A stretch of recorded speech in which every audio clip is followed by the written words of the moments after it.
Improvement,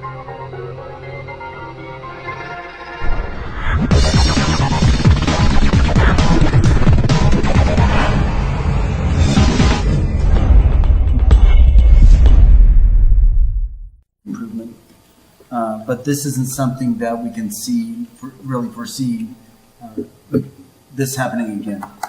What I mean by that is, right, us coming in with extra costs in asphalt, and we're slowly chipping away at that fund to the point where we're deficient in it, to the point with what we need to fix. Well, I think we get. I would like to say that we're getting better and better, looking at the last couple of years.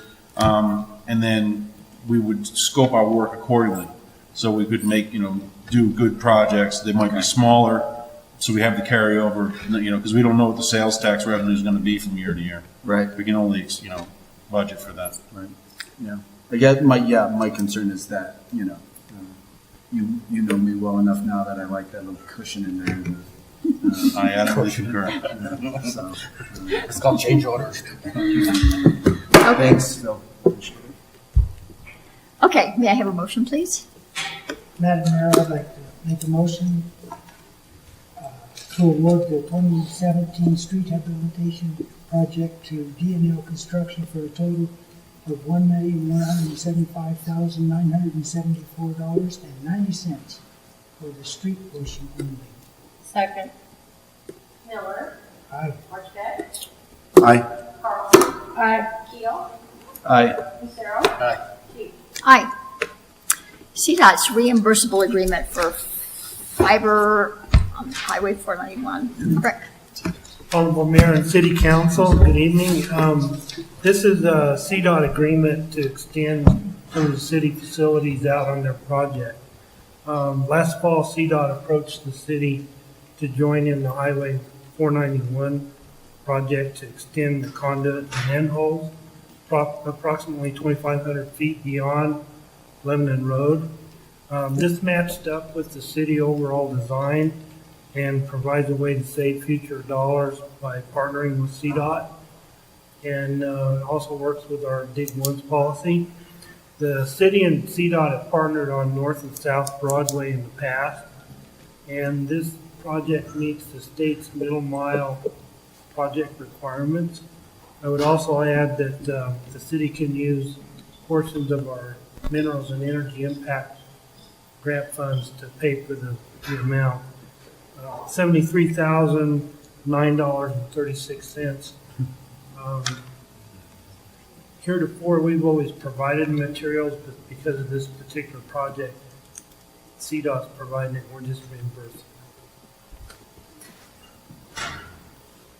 So just to clarify, in my own mind, they've already put fiber in. They're along the highway, and as far in as they made into the Lebanon intersection, as you turn right under that. So it's just taking this another 2,500 feet beyond where they had put it when they were doing that original intersection.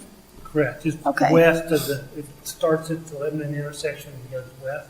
And I tell council this is only conduit. It's not. Yeah. Right. Yeah. Yeah. Okay. All right. Questions, council? May I have a motion?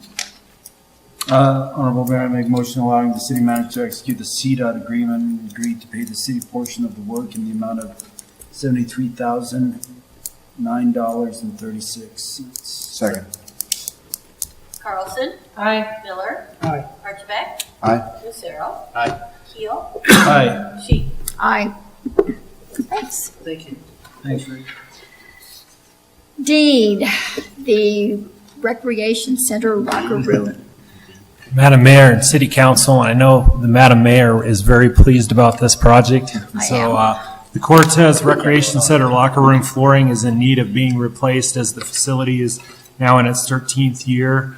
The Recreation Center staff is proposing to go from a 1-inch tile floor surface to an acrylic flake flooring with 2 broadcast applications similar to what the Ignacio Middle School has on their locker room floors. And we have our our rec facility supervisor, Joy McHenry here, and Dan Jones, our operations coordinator, went down to Ignacio to just look over the product and make sure that is something we wanted to see.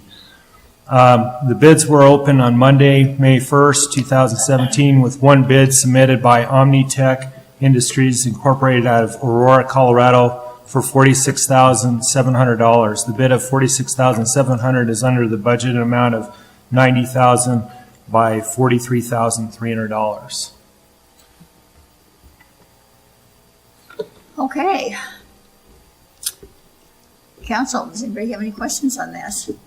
Is it really needed? Yeah. Now, when you guys do this, is it going to be the entire locker room floor so that those mats aren't going to be there anymore? So, and it'll just be done with the tile as well? Yeah, go ahead, Joy, if you want to come over here. It's the world's most beautiful floor. Yeah. I looked at a lot of floors before I picked this one, so I get a lot of ribbing from Rick about how beautiful this floor is. But the reason it's a little bit more expensive, and the reason I think we only got one bid submitted, is because it's so specific, and because our facility does have weird anomalies, like the difference in grade, and with the mats, where we decided to put mats and stuff. So there's some extra things that have to be done to make it work, but once they get the cement to level some of that out, they will pour the acrylic over the existing tiles, up to the cement around the gutters, and then also up the sides where the 1-inch tile goes, and all of the shower stalls. So we're going to essentially get rid of all grout in all the floor areas. We'll still have grout lines in the showers, which we might tackle later, but that's the idea with this acrylic floor. Okay, that's what I was hoping for. But the mats will be removed as well. The mats will no longer exist. Yeah, they'll be gone. You're not even pouring stuff over the mats, you're just getting rid of them. We are just getting rid of them. And pour in place. Yeah. We don't want to take these out, we'll just cover it up. Good, well, that was my question, because I had noticed that there'd been some cement work done on the gutters there, and I thought, my gosh, I really hope you're going to cover the ugly tile up. Yes. And then up the wall too. And what we did with the gutters, and Brett is also on our maintenance staff, is they used to be 2 inches, they're now 4 inches wide, so that we can actually clean them. Mm-hmm. A lot of times you might smell an odor, it's hard to get those gutters clean. Well, now they're beautiful, they're easy access, the maintenance, the custodians, everybody's really thrilled, because you can just lift it up and clean them out. So the draining is much better. Good, good. Okay, I'm happy about this. Anybody else have a question? And I don't know, what are you looking at timeline-wise as far as how long that'll have to be closed down? Is it- No, that's the interesting thing, because I was talking to Tom from the engineering company with the HVAC system, and I guess I was trying to wrap my mind around the fact that that's a 2 to 3 week project, and that they're going to have to shut the facility down for the HVAC. And what I was hoping, and I know we had it in the original bid to do the floor August 7th through the 14th, because it is a toxic material, we have to close the facility. Now I'm hoping, and I talked to Rick just momentarily about this, that we can somehow incorporate the flooring along with the HVAC so we have as little impact on our patrons as possible. But I'm not really sure with the toxicity of that product, but what I was thinking is maybe we could work on the pool HVAC portion while we're doing the floors, and maybe areas that the workers that are trying to do the HVAC wouldn't be, but that's a logistic I just kind of started thinking Yeah, about. well, if you could do that, that'd be great. I know lots Yeah. of people would be happy That's about what I'm that. hoping for. Good, okay. Well, if there's no other questions, then may I have a motion? Honorable Mayor, I'd like to make a motion to award the 2017 Cortez Recreation Center locker room flooring project to Omnitech Industries, Inc. at the bid amount of $46,700 to furnish and install an acrylic flake flooring system in the Cortez Recreation Center men's and women's locker rooms and family changing rooms. Second. Miller, Aye. Archibald, Aye. Keel, Aye. Sarah, Aye. Carlson, Aye. One last question, Joy, what color will it be? Orange. Okay. Are you staying? I can see them later. I'm sure this group would like for us to move forward. Okay, Joy, if you can just email them to me, and I can just include them with the weekly update for council and just send them to everybody. If you could. I'm fine with the color.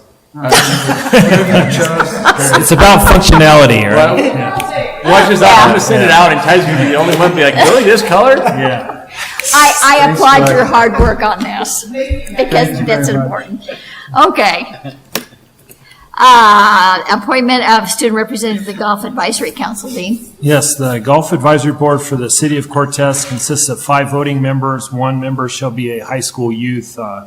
Currently, 1 youth vacancy exists for the Golf Advisory Board. The city has received a letter of interest from Demery Plough to fill 1 youth vacancy. The Golf Advisory Board members interviewed Demery Plough at their Wednesday, April 26, 2017 meeting and have given their unanimous support for Demery Plough to serve a 1-year term on the Golf Advisory Board. And I think Mr. Shane Hale was there, as well as Mr. Ty Keel, and both, I think everybody can attest, she was already contributing at that first meeting, just her first initial time there. So, Considering her family background. yeah. Not surprising, but okay.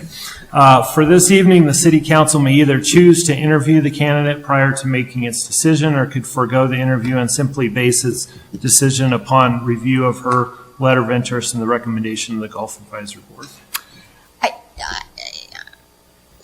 One thing I would, and I don't know that people ever come, but I think it would be nice. I know it's one more thing that they have to do, but I think it would be nice if folks that apply for these board positions and are recommended to be on the board, if they actually showed up at the council meeting so that we could have a chance to meet them. You know, not necessarily to grill them or anything, but just to see who they are.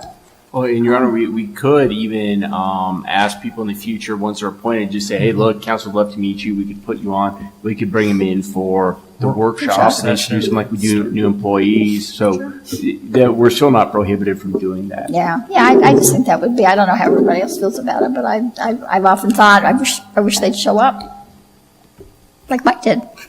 So, okay, are there any questions? Nope. A motion, please. Honorable Mayor, I make a motion to appoint Demery Plough as a student representative on the Golf Advisory Board for a 1-year term. Second. Archibald. Aye. Miller. Aye. Keel. Aye. Lucero. Aye. Carlson. Aye. Keith. Aye. Change of premises for Lounge and Lizard. You, Mike, Linda? Mike? One of our local businesses downtown is actually expanding. They've got the bay to the west. They've taken that over. So that would be 2 and 4 West Main Street for the Lounge and Lizard.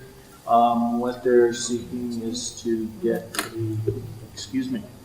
approval of a change of premises. There's a map attached, or a diagram, and they would be adding, I guess it's the old coffee store or coffee shop property to their restaurant, and they would also be adding an outdoor patio in the back, that big concrete pad. So they would be expanding, almost doubling their space. So staff has looked at this, all the applications are in order. Staff recommends approval of the change of premises for the Lounging Lizard to connect to West Main Street with 4 West Main Street.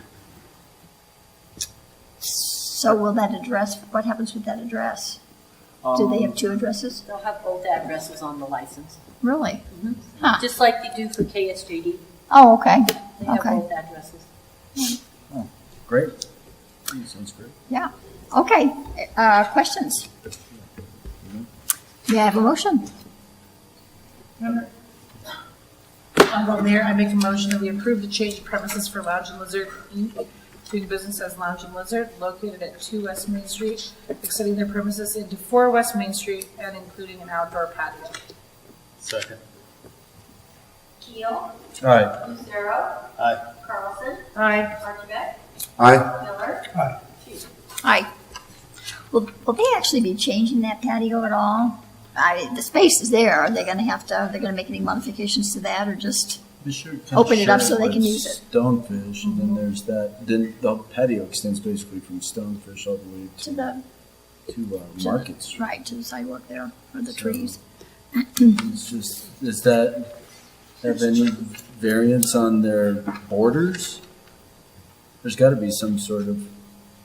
I guess I'm not following where you're going. Well, the patio's actually there already. Right. Are they doing anything additional with that patio, or are they just now gonna be able to open up and use it? Because I knew, All Before we're they doing couldn't. tonight is allowing them to be able to go out and do something with the surface, so they would be able to put tables out there, kind of like, I shouldn't say kind of like, but just like the sushi stuff. So they can go ahead and put Yeah, tables so they out can there on have the patio certain- prior to the inside of 4. so we don't really know whether they're gonna make Yeah, any physical so- changes.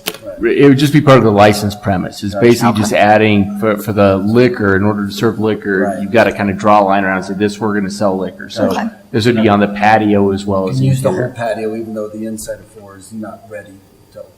Well, I'm hesitant to say when they're gonna use it, because I haven't been told anything, but we want to add this into the premise so we can use it at some time in the future. Okay.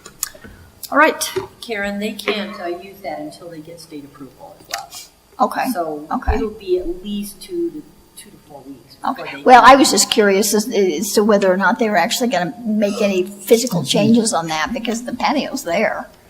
So, and it's too early in the season to use it right now anyway. Okay, ordinance 1223, series 2017, Mike. I apologize, there's some paragraphs got omitted from this, and I didn't catch it until after it got sent. Basically, this is a long time ago, Mitchell Tom came into the city and asked to purchase 1 acre, if I remember correctly, north of what Costco has across the street. And he was going to develop that with commercial space.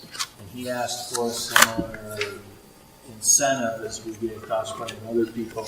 And so, what we are doing is there is a copy of that incentive agreement there. This ordinance is simply to, a group for the council to authorize the sale of a piece of that property.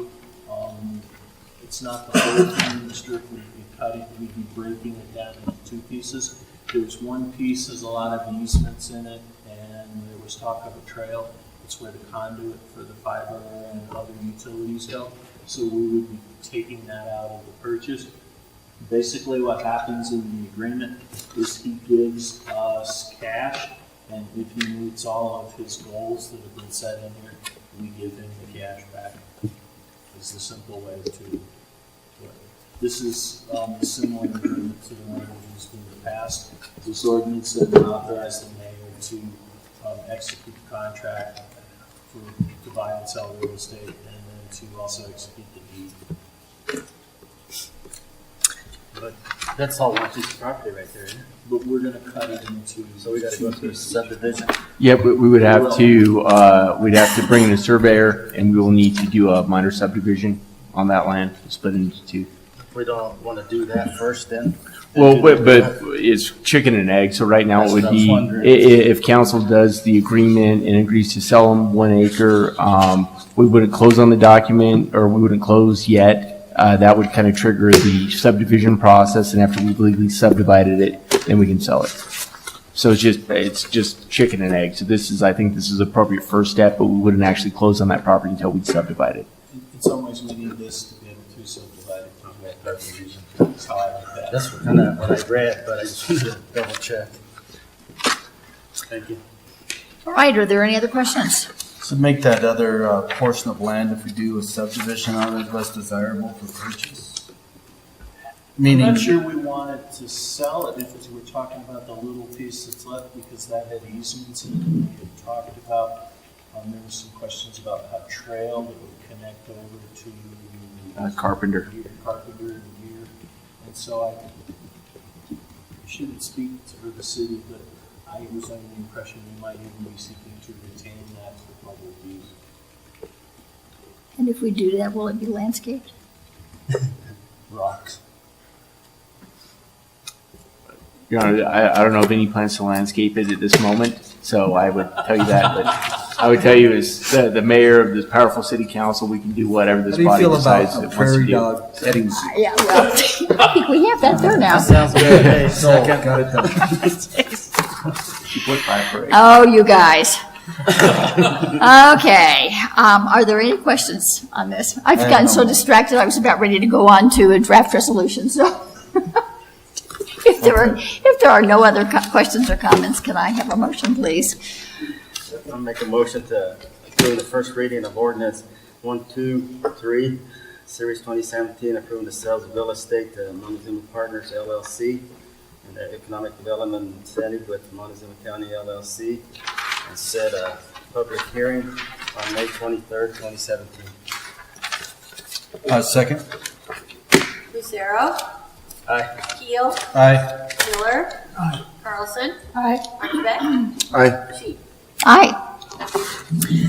We have no draft resolutions. We don't have any other items of business. Is there any citizen that would like to speak before council? All right, not seeing any. There's no attorney's report.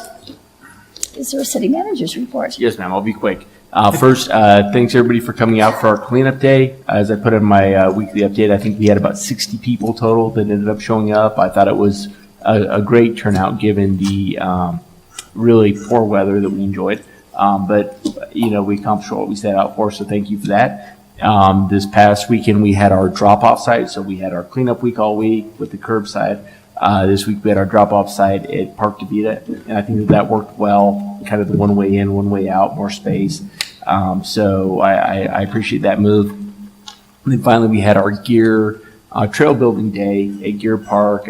We constructed a trail to Mildred, and Dean headed that up. And how many people did you say? 25? We had about 25. Yeah, so 25 volunteers on that day. So we've had a lot of really good volunteer efforts, I think city improvement efforts. And so just thanks to everybody for their time and for being involved. And that's it.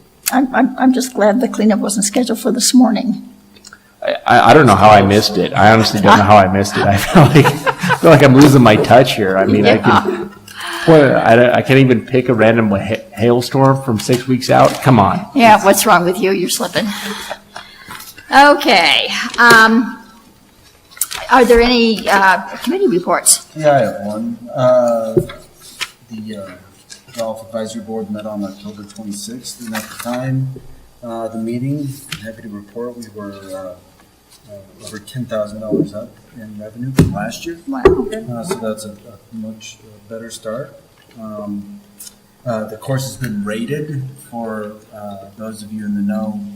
Rating a course is really important to people in establishing handicaps and things of that nature. So it's nice to have that kind of bona fide rating. It gives it a certain amount of credibility for really avid golfers. There's talk of wanting to put a flagpole in the front garden.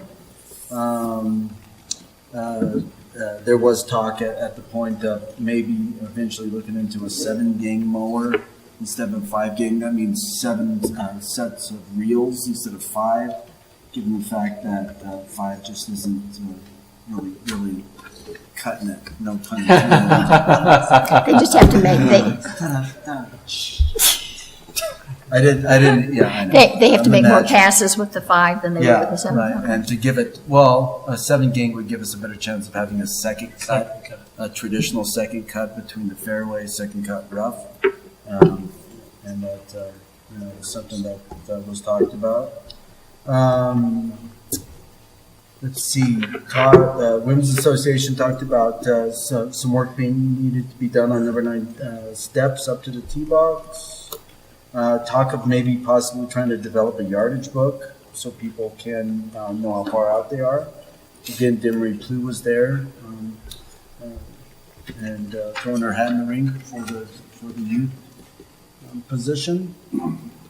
There was talk about what's going on between the city and the easement on the east side, and the patrons and the citizens that live on the east side, and what will be done about that. Water's on, course is greening up, looks good. All right. I did the Historic Preservation Society. They had a couple of things. First off, Danny Giannoni resigned and Becky Levy is going to be appointed upon our approval, which I think will be at the next council meeting. And then there was an issue with the grant funding on the Flume They thought they had enough, and they were shy to get their matching funds by about 60,000. So they're working on fundraising. The county did agree to front the money, but gave Linda the instructions to keep fundraising. So of our $300 budget, we voted to give $150 to. Do you have that authority? I don't know. I did not vote. I did not vote. But basically, they did agree to give a portion of their funding to that. The rest of it was retained because it's my understanding that Janet said they need to do some sort of continuing education that they hadn't done, and so they wanted to reserve the remainder of those funds for that. So just let me be clear. So you actually do get the money. It's been loaned to you by you're The gonna county get did. You're going to get the they- matching they funds did. because the Yeah, county's the county went floating ahead it. and put it up. Okay. And then there was some talk at one point about the Grange out by Lakeview being a place for the artifacts. Apparently that is not going to happen, which is unfortunate. So they're back to looking for. Why not? There was some issues with flooding, particularly in the basement. They were concerned about it would be too much work to get it up to where it needed to be. So that was sidelined. There's a gentleman whose name I do not recall, who is seeking to redevelop this property that's right outside the window across the street into a Montezuma County historical orchard that would have trees and plants. Was this the Schoonemeyers? Yes. Okay, so this is part of the orchard restoration project. Orchard restoration. So we talked Out about here? that a little bit. Out here? And then, this lot that's right across the street. And Right so across the street. Previously, the discussion had been with Richard Ballantyne, and it was on the corner of Mildred and Montezuma. What Now happened with it's that? this lot right here behind the Taco Bell. Directly east of us. Yes. my catty corner. But it was just a discussion. And then the last thing is that the Historic Preservation Day is on May 20th at 10 a.m. and they're going to meet outside of the Cortez Welcome Center to do that. And so if you could all join, they'd be very happy to have you. Dale Davidson does have posters. If anybody wants posters, you can reach out to him. And if you need his email address, I can get it to you. And so, council knows, just to piggyback on that, we had one of the times sometimes I just kind of walk around the city and kind of by the Veterans Memorial next to the Welcome Center, we had a really nice kind of stone base, and I went up to see what the plaque said, and there was nothing there. Like whatever had been there had just kind of eroded over time. And I talked to park staff and everybody, and nobody remembered actually what had ever been there. So we talked about. Where was this? It was right over by just west of the Welcome Center where we have the flags and just kind of the Veterans Memorial. There's kind of a plaque base there, but so he said, well, I think maybe it had something to do with the park, but I'm not certain, or something with the trees in the area is what it had, they thought. Do we keep records of that at all? Apparently we don't, because we couldn't figure it out. So we discussed, just kind of the concept of being the city of parks and how many parks we've had. So we're actually getting a new plaque to put on there that just talks about not only city park, but the other parks in the area. And that'll be part of this dedication. So it's at the Welcome Center for that reason, and just kind of dedicate this plaque and just talk about the history of the area and our parks in the area. So that's a tie-in. And we're looking tomorrow. We have reflections and metals doing the new plaque, and I think it's going to be a pretty interesting piece. So Great. And we have relocated that stone base over by the Welcome Center, and it held up. So much to everybody's surprise. So. Okay. Thanks, Jill. Tim, Makeda? I didn't go today. Oh, okay, okay. My wife had a doctor's. No, that's fine. Anybody else? All right. Oh, I do have one more thing. Contrary to popular belief, I know you guys thought I was going to steal this nice flag that was presented to us by the Brown House. Cool. Hey, not going you know where the door is, Dallas Cowboy fan. So, they gave us this wonderful flag, Cortez Broncos country. Were they mad at you or something? And I'm here to present this to the city. All And right. do with what you guys do. Yay. We'll put one of the eagle hearts in the back, man. This thing's going up in the place. Yeah. Get those down off the wall. rain resistant? All right. Thanks for bringing it back. A report from the workshop this evening. Bob Wagner came to visit with the council about encouraging us to make Cortez a little more bike-friendly than what we already are, and the reasons why having a bicycle-friendly community is a good thing. And he brought along Chuck McAfee to add to the fact that it's also a tourist draw as well. Laura Lewis Marciano from Region 9 came to visit with us just to give us some background on Region 9 activities and to talk about the Rural Jump Start program. We got an update on the rec center HVAC system. Expensive but exciting. Review of the sales tax question for the rec center. Discussion of National Monument designation status. And we visited a little bit about the long-range advance facilitator, or having a facilitator at our long-range advance. So those were the things that were covered at the workshop. We had a big turnout at the workshop tonight. I just wanted to mention that this coming Thursday at 7 o'clock, The Sunflower, Love Thy Nature is the documentary that the theater and the library are co-sponsoring. Liam Neeson, I think, is the narrator for that. I'm assuming that it may be more uplifting than the last two, but It would have to be. one never knows. But they've been good. I mean, I can't say that there's been a single, and I haven't been to every documentary, but some were more interesting than others, but they were all interesting. So I really am so happy that our library is doing this, and they're doing it on a night other than council night. I'd also like to remind council that on the 17th, there will be an amazing authors program at 6 p.m. at the library. So mark your calendar on that. And sorry, but I can't remember who it is that's coming. I think it's Greg. Judge Greg Pop. The Supreme Court. Yeah, he's a retired Supreme Court justice, and he is the quintessential water law guy. He knows more about Colorado water than. Then we should all be there. Yeah, I think he's really. I mean, I've seen him speak 2 or 3 times. He's really quite interesting. And he's an interesting speaker. Is he? Okay. All right. So put that in your calendar. Despite the fact that he's an attorney, he's quite interesting. Yeah, well. He knows Judge Walker very well, too. Does he? Yeah. Is that why he's coming? Yeah, oh yeah, like he kind of talks trash. Fondly about Trash. about Judge Wagner? Walker. Can you imagine? Judge Walker. Oh, I thought you said Judge No, Wagner. Walker.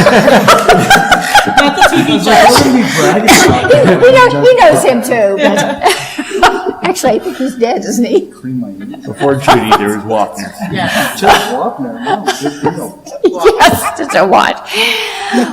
Okay, before this disintegrates any further, does anybody else have anything for the good of the city? I just have one other Yes. little thing I wanted to make people aware of. The 19th of May, I realize it's not Cortez, it's in Durango. The comedian Josh Blue is going to be doing a fundraiser for VHL and cancer research, and VHL stands for Von Human Miller something. It's some sort of a cancer genome, and they're doing some research, and he's going to be doing a show at the Durango Arts Center. A number of people from Durango are going to be doing open mic and stand-up at that, and so I just want to make sure everyone's aware that that is a great fundraising event. And where is it again? in Durango Arts Center Okay. on May 19th, Friday, May 19th from 7 to 10. And it's put on by Durango Comedy Showcase, which is also a suicide awareness and prevention nonprofit out of Durango. Okay. All right, well, if no one else has anything to add, adjourn.